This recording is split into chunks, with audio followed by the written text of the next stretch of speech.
Well, stand, boys and girls. How is everybody today? Good morning, Methodists. What's happening? Hi, kids. It's good to see you all here this morning. So, what person in the Bible who's just like us are we talking about today? Well, last week, remember, it was Noah. So this week, we thought we'd do Moses. Moses? Just like us? Most people here didn't grow up to be a prince of Egypt, nor have they encountered a burning bush, nor have we parted the Red Sea, nor delivered an entire nation from slavery, nor led an entire nation across the desert for 40 years, nor climbed a mountain in Turkey to be given the 10 Commandments by God. Well, except for that. He was just like us. Except for what? What's left? Well, he put his pants on one leg at a time, just like everybody else. Well, except that Moses didn't wear pants. His toga, then.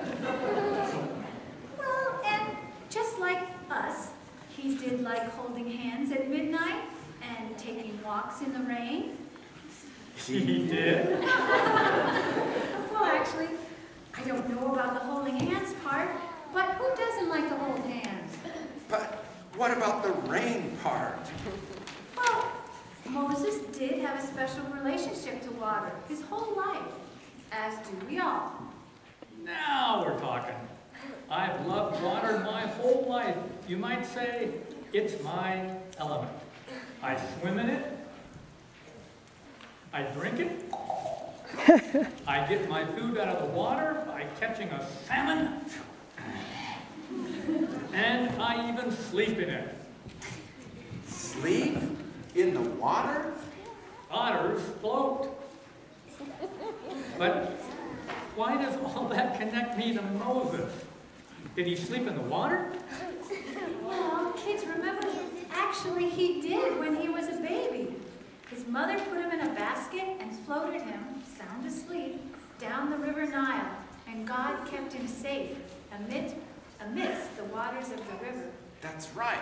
And then, when escaping from Egypt, Moses came to the edge of the Red Sea with the Egyptian army chasing him, and he held up his rod and he parted the waters, leading his people across safely. And in the desert, when his people were dying of thirst one day, he struck his rod against the rock, praying to God, and out came water.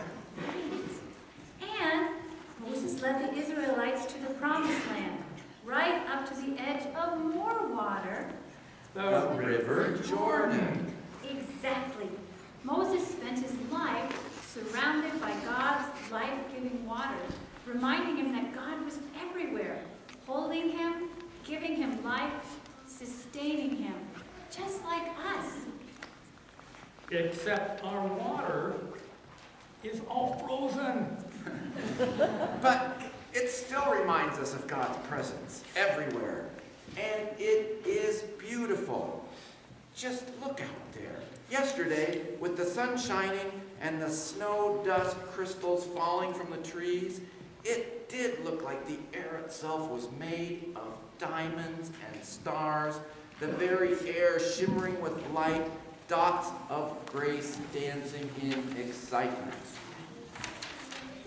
And we all got to walk here across that beautiful snow this morning. On our way to church, we got to walk across water. Ooh, that reminds me of a song. A Moses song? Yep, and a water song. Hit it, Olivia.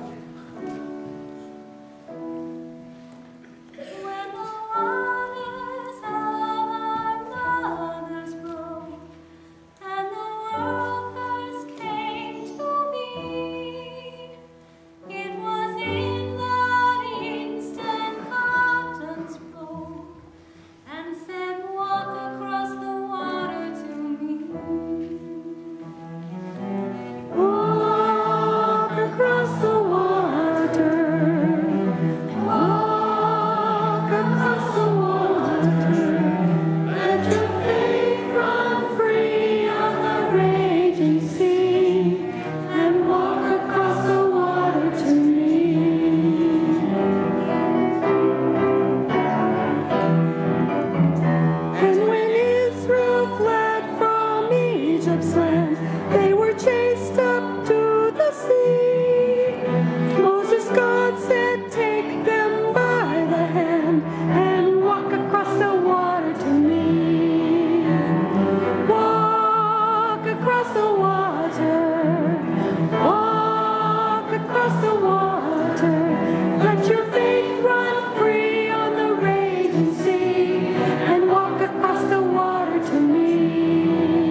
Thank you, God, for surrounding us and calling to us.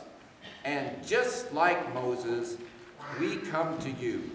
We hear you and we respond. How could we not? And now, is this another great day to be walking across the water to God, or what?